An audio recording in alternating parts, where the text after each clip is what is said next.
Welcome to Trinidad and Tobago Tour News 4 Report, a product of the Government Information Services Limited and the Ministry of Communications. I'm Nicola Barreto. Let's take a look at the headlines.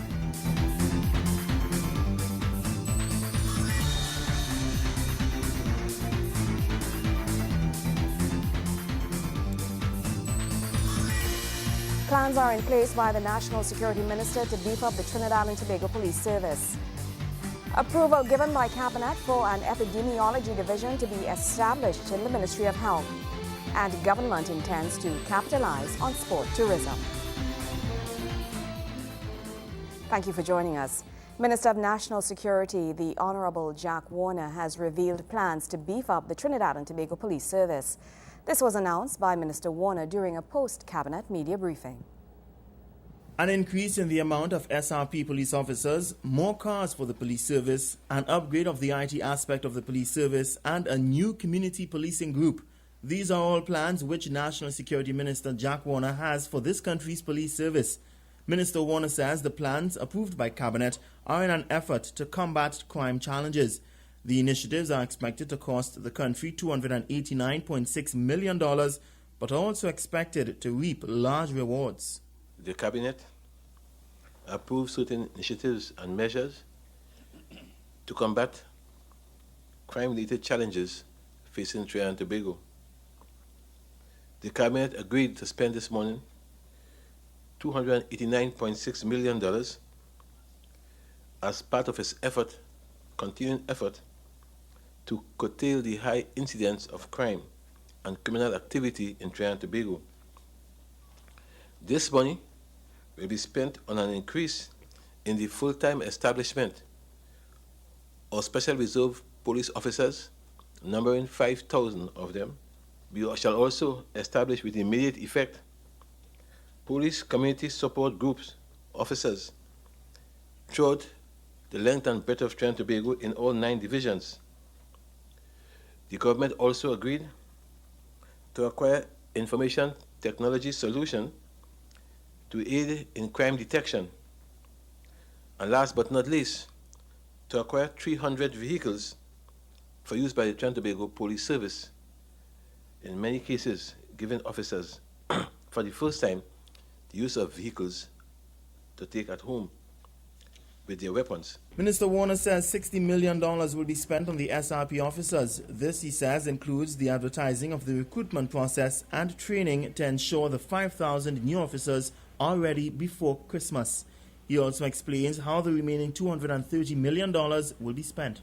The Community Support Branch Unit, in terms of equipment, infrastructure, and to upgrade existing facilities, $5.1 million. Information technology solution, so as to improve better the E99 unit and other investigative measures, that will cost $164.5 million. And the acquisition of 300 police vehicles will cost $60 million. The National Security Minister reveals that the government will also be seeking assistance from the UN Office of Disarmament Affairs to establish a computerized data system for registration of small firearms. He explains that all work being done in terms of tracing guns is currently being done manually. He stresses there is a need to maintain accurate records relative to arms and ammunition in the country so illicit firearms can be easily traced. We need to have a computerized database which must be available at a moment's notice, so to speak, because that system, such a system, will help us to better, will enable us to have a better regulatory body to interface with the data we receive from the arms. The objective, my dear colleagues and friends, is to establish an efficient, effective, centralized, and computerized database mapping all pertinent firearms data for the purpose of accurate record keeping and for tracing them as far as possible. Minister Warner assures a new era of safety and security when his long-awaited crime plan is implemented. He promises the effects of the plan will be felt as it will swiftly, surgically, and clinically deal with crime. Gregory McBurney, News 4. News 4 continues after the break.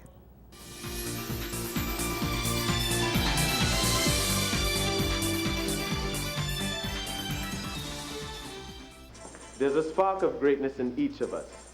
That spark is called personality. Individual gifts and talents provide the fuel to set that spark ablaze. Each child has the right to an education which values their personality and nurtures their talents, while teaching them to be respectful to their parents and their cultures.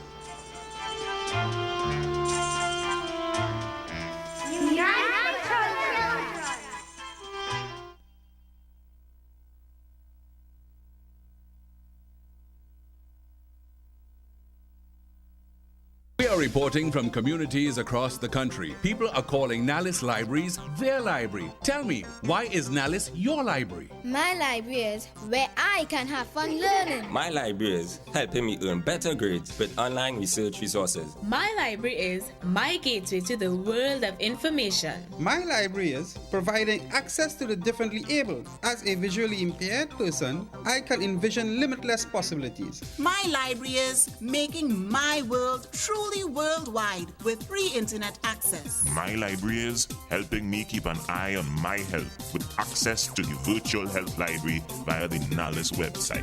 Nalis is my library.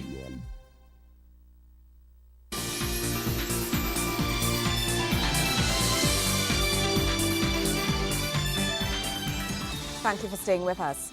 Cabinet has given its approval for an epidemiology division to be established in the Ministry of Health. The Minister of Health, Dr. The Honorable Fuad Khan, made the announcement at the weekly post-cabinet media briefing. The new division will help in a number of ways, including through the development of a communicable disease unit, which will collect data, observe and report on trends in communicable diseases such as dengue. The minister says there will also be a chronic non-communicable disease unit, which will do the same for diseases such as hypertension, diabetes, cancers and strokes. Previously, when there was a dengue outbreak and when there was the H1N1 scare, the division on the Ministry of Health, one of the deficient positions was the lack of collation of data, etc.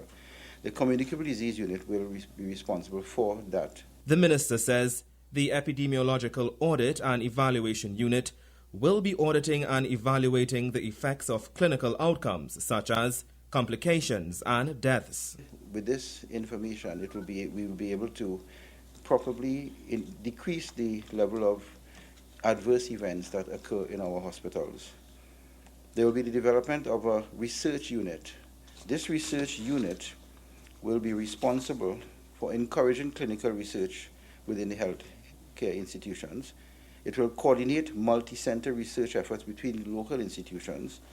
It will also conduct population-based surveys and research outside of healthcare institutions, and it will facilitate international research collaboration with foreign institutions. The research unit will also form part of the division and will engage in clinical research within the healthcare system.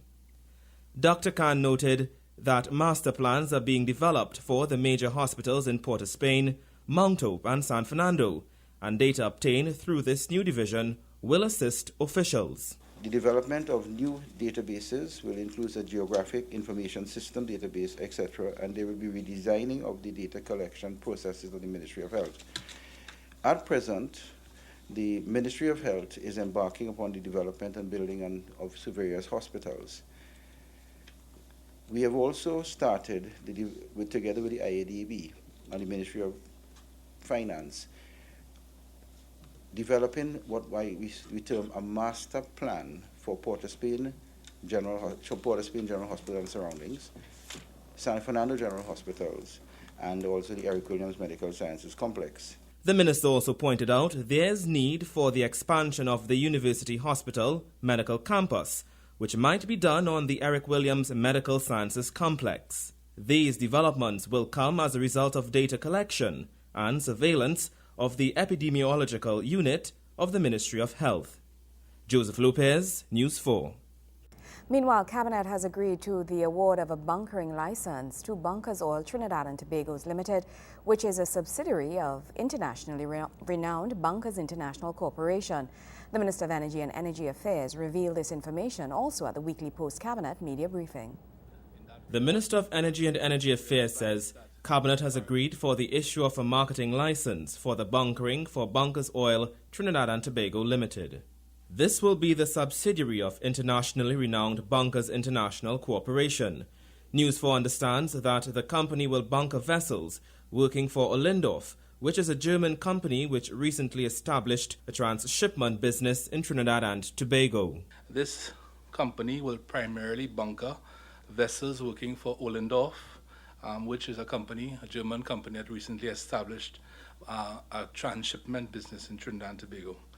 It is estimated that on an annual basis, at least 125 ships will be bunkered in our waters arising out of this new business.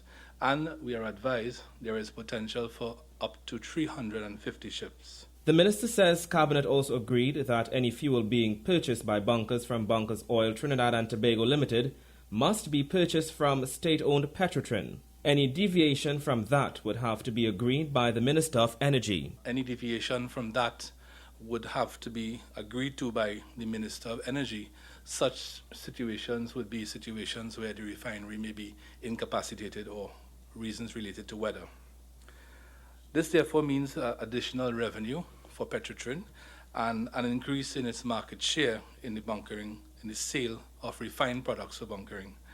It will also mean the creation of jobs for citizens of Trinidad and Tobago, payment of taxes in the form of VAT and corporation tax. This will lead to the creation of a regional bunkering hub in Trinidad and Tobago, as the presence of Ollendorff and Bunkers International will attract additional tonnage through the Gulf of Paria. I would add in that regard that we are advised that the comparative advantages presented by the Gulf of Paria, that is calm water, proximity to a refinery, the Petrotrin Pointe-a-Pierre refinery, and the ability of that refinery now to produce low sulfur fuels gives this country a distinct advantage to establish an international bunkering business in Trinidad and Tobago. Meanwhile, the findings of the 2011 natural gas audit conducted by the Houston firm of Ryder Scott indicates a slowdown in the decline of TNT's proven gas reserves.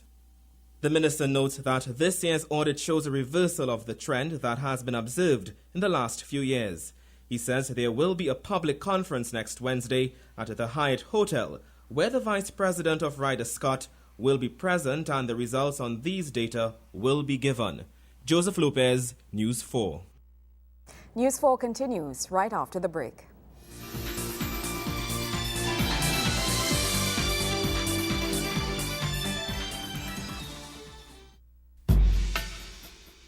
Honoring and respecting the elderly begins with you and me. And in the event of a disaster, your support before, during, and after will be critical to their well-being. Build a support team where each member will have a specific task. Your team must include someone who is within easy reach of the elderly person. Make an evacuation plan and practice your plan. Stock up on special caregiving items such as incontinence items, cleaning and sanitizing supplies. Have on hand a minimum of 2 weeks supply of all essential medications.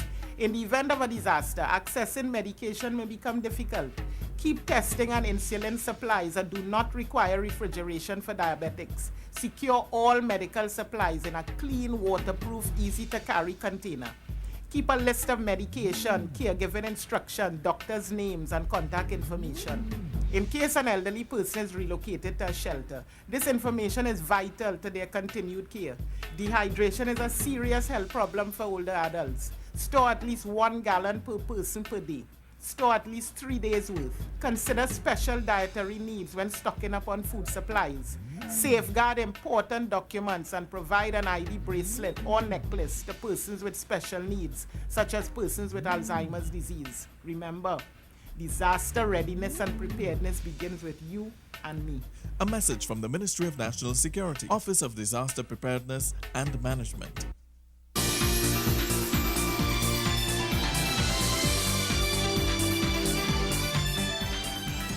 Welcome back. Government intends to capitalize on sport tourism. This is the promise being given by Tourism Minister, the Honorable Stephen Cadiz. Minister Cadiz says Keyshawn Walcott's gold medal in the javelin at the London 2012 Olympics opens up a new window in the tourism sector for this country.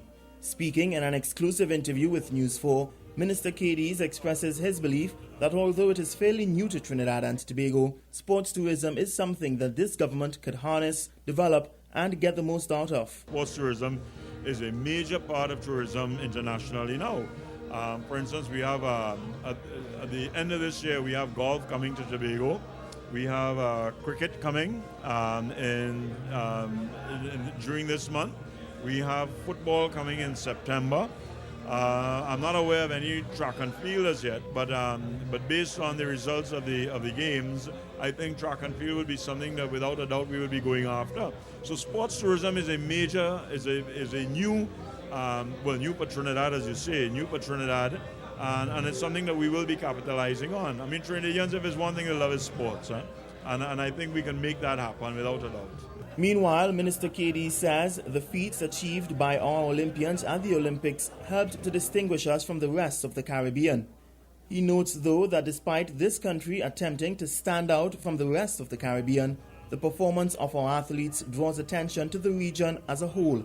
He says either way, Trinidad and Tobago can only stand to benefit, but warns for the benefits of this to be gained, the entire region must encourage a thrust in the tourism sector. People understand and recognize now that the Caribbean is made up of these beautiful islands, so many of these different islands.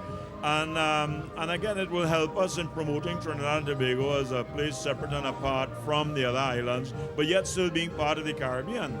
And I think what I would like to see is a renewed thrust to bring people to the Caribbean as overall, because outside of tourism, if the economies of the Caribbean islands are strong, and a lot of them depend on tourism, it means that Trinidad and Tobago's economy is strong. So we can hit it in two ways. We can hit it by the other islands having strong economies, which benefits Trinidad and Tobago's manufacturers and service providers. And in addition to that, it separates us from the other islands as being a very unique place, Trinidad and Tobago, which again works well for us in promoting tourism. Gregory McBurney, News 4.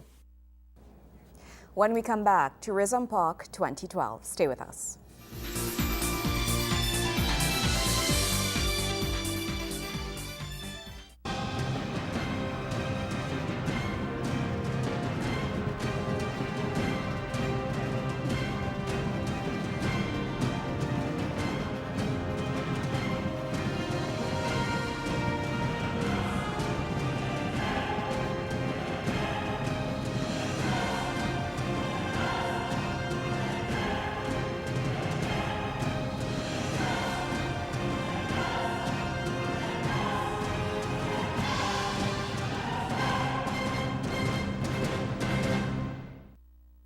Never leave items like MP3 players, portable DVD players, laptops, and briefcases on view inside your vehicle. It is an open invitation for a thief. Don't leave them on show. If you cannot take them with you, place them in the trunk of your car. Remember, crime prevention is everyone's business. A message from the Trinidad and Tobago Police Service.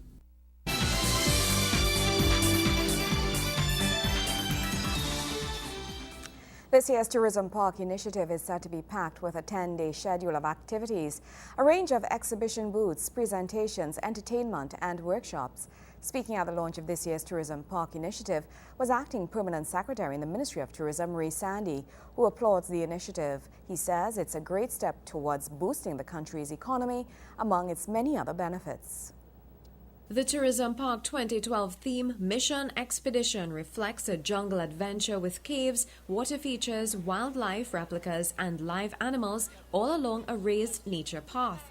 The park is also expected to feature a daily entertainment lineup, including magical storytelling, performances of patriotic songs, an original play commemorating Trinidad and Tobago's 50 years of independence, wire-bending workshops, and Zumba sessions.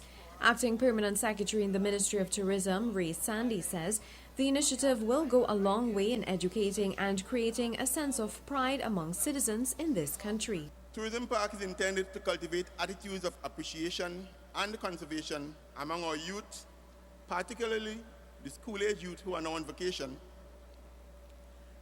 Presenting elements of our tourism product in an aesthetically appealing environment, we hope that children learning alongside their parents will not only gain a better understanding of the history, heritage, and culture of Trinidad and Tobago, but more so become excited about their country and eager to share the knowledge gained with others. Undoubtedly, the more we know about our country, the more we know about our country's biodiversity and cultural heritage, the more we know about ourselves. This will indeed encourage a greater appreciation, understanding, and love for our country.